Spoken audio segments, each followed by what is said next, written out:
महाभारत युद्ध में कर्ण सबसे शक्तिशाली योद्धा माने जाते हैं। वह दुर्योधन अर्थात कौरवों की ओर से लड़ रहे थे। कर्ण को किस तरह से काबू में रखा जाए, यह कृष्ण के लिए भी चिंता का विषय हो चला था। लेकिन कर्ण दानवीर, नैतिक और संयमशील व्यक्ति थे। ये तीनों ही बातों उनके विपरीत पड़ गईं। कैसे? भगवान कृष्ण यह भली भांति जानते थे कि जब तक कर्ण के पास उसका कवच और कुंडल है, तब तक उसे कोई नहीं मार सकता। ऐसे में अर्जुन की सुरक्षा की कोई गारंटी नहीं। उधर देवराज इंद्र भी चिंतित थे, क्योंकि अर्जुन उनका पुत्र था। भगवान कृष्ण और देवराज इंद्र दोनों जानते थे कि जब तक कर्ण के पास पैदाइशी कवच और कुंडल हैं, वह युद्ध में अजय रहेगा। तब कृष्ण ने देवराज इंद्र को एक उपाय बताया और फिर देवराज इंद्र एक ब्राह्मण के वेश में पहुंच गए कर्ण के द्वार। देवराज भी सभी के साथ लाइन में खड़े हो गए। कर्ण सभी को कुछ न कुछ दान देते जा रहे थे। बाद में जब देवराज का नंबर आया तो दानी कर्ण ने पूछा, विप्रवर, आज्ञा कीजिए, किस वस्तु की अभिलाषा लेकर आए हैं? विप्र बने इंद्र ने कहा, हे महाराज, मैं बहुत दूर से आपकी प्रसिद्धि सुनकर आया हूँ। कहते हैं कि आप जैसा दानी तो इस धरा पर दूसरा कोई नहीं है। तो मुझे आशा ही नहीं, विश्वास है कि मेरी इच्छित वस्तु तो मुझे अवश्य आप देंगे ही। फिर भी मन में कोई शंका न रहे, इसलिए आप संकल्प कर ले, तब ही मैं आपसे मांगूंगा, अन्यथा आप कहें तो मैं खाली हाथ चला जाता हूँ। तब ब्राह्मण के भेष में इंद्र ने और भी विनम्रतापूर्वक कहा, नहीं नहीं राजन, आपके प्राण की कामना हम नहीं करते। बस हमें इच्छित वस्तु मिल जाए तो हमें आत्मशांति मिले। पहले आप प्रण कर लें तो ही मैं आपसे दान मांगू। कर्ण ने तैश में आकर जल हाथ में लेकर कहा, हम प्रण करते हैं विप्रवर, अब तुरंत मांगिए। तब क्षद्म इंद्र ने कहा, राजन, आपके शरीर के कवच और कुंडल हमें दानस्वरूप चाहिए। एक पल के लिए सन्नाटा छा गया। कर्ण ने इंद्र की आंखों में झांका और फिर दानवीर कर्ण ने बिना एक क्षण भी गंवाए अपने कवच और कुंडल अपने शरीर से खंजर की सहायता से अलग किए और ब्राह्मण को सौंप दिए।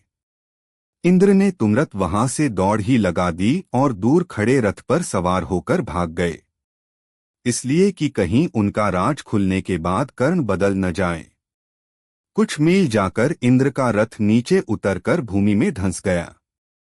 तभी आकाशवाणी हुई, देवराज इंद्र, तुमने बड़ा पाप किया है।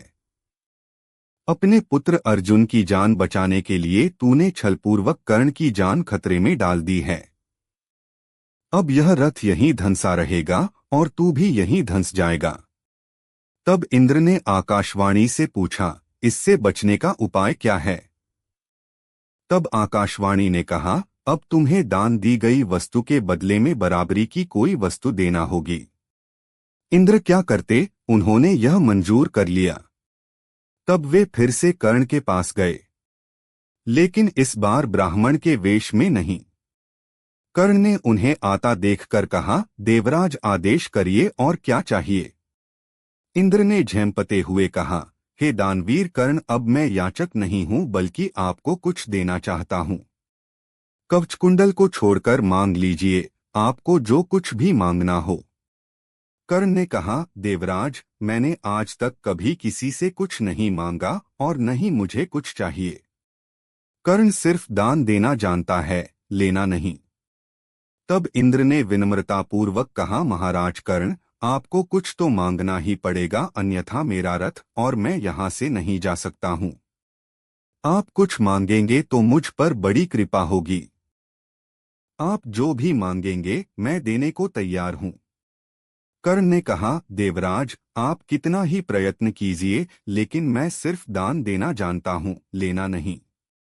मैंने जीवन में कभी कोई दान नहीं लिया। तब लाचार इंद्र ने कहा, मैं यह वज्ररूपी शक्ति आपको बदले में देकर जा रहा हूं। तुम इसको जिसके ऊपर भी चला दोगे वो बच नहीं पाएगा।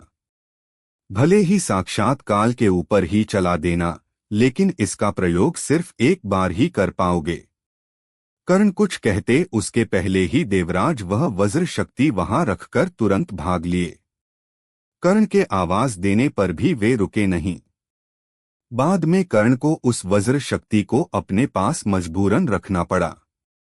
लेकिन जैसे ही दुर्योधन को मालूम पड़ा कि कर्ण ने अपने कवचकुंडल दान में दे दिए हैं, तो दुर्योधन को तो चक्कर ही आ गए। उसको हस्तिनापुर का राज्य हाथ से जाता लगने लगा। लेकिन जब उसने सुना कि उसके बदले वज्र शक्ति मिल गई है, तो फिर से उसकी जान में जान आई। अब इसे भी कर्ण की गलती नहीं मान सकते, यह उसकी मजबूरी थी। लेकिन उसने यहाँ गलती यह की कि वह इंद्र से कुछ मांग ही लेता। नहीं मांगने की गलती तो गलती ही है। अरे, वज्र शक्ति को 3 बार प्रयोग करने की इच्छा ही व्यक्त कर देता।